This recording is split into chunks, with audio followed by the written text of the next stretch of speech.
Now you will experience the full power of the dark side.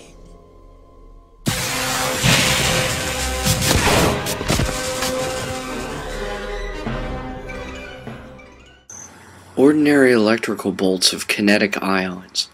such as the lightning one can usually see in most forms of atmospheric storms, originate with a negative ionization of electrical charge at the source of the bolt's striking location, only followed, albeit relativistically instantaneously, by a positive conductive charge of thermal heating friction occurring between static particles in a vaporized cloud, resulting in an electrical discharge between the positive and negative poles. The principle of force lightning works similarly to this positive to negative electromagnetic polarity seen in ordinary lightning. However, rather than connecting a positive source to a negative strike target, force lightning drains the positively charged living force from a strike target and feeds it into the source of the force lightning's origin.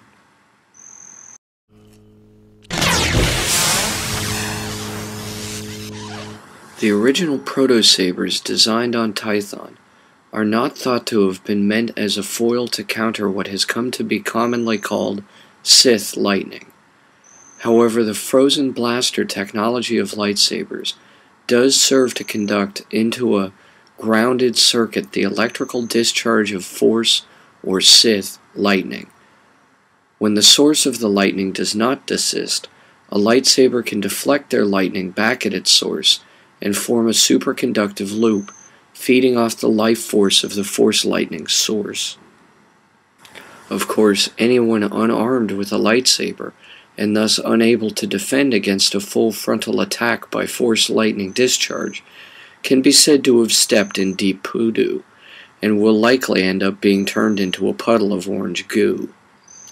Any Jedi thus caught off balance by Sith lightning will stare down death in their final moment. The combination with the earliest uses of force lightning, originally a form of Sith magic on Korriban, with telekinetic methods, used by fallen Jedi who fled to Korriban to make themselves out as lords over the dark side, resulted in a need for Jedi to better understand how to repel, repulse, or redirect Sith lightning, or, in the utmost extreme cases, have the knowledge and ability to act as a living biological capacitor that simply absorbs the force lightning's electrical energies. Just so, a disarmed Jedi confronted with Sith lightning, who is knowledgeable in the practice of absorbing such an attack,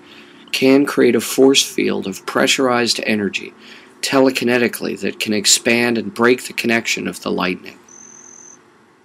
Force lightning can summon a force storm within a planet's atmosphere, but, far more dreadfully, can also summon a force storm in space. When such a catastrophic incident occurs, it rips a wormhole in the fabric of the space-time continuum and breaks apart the matter-energy bonds of a localized event into a hole punctured between then and there to an unknown and unpredictable target destination. Passing through such a wormhole results in time dilation effects, such as the case recorded on the HoloNet News in 22 BBY of Bobsit Mitarcher, who time-traveled from the year 212 BBY in a 2-hour trip through a wormhole due to faulty relativistic shielding on his brand-new Telemedian Starhopper.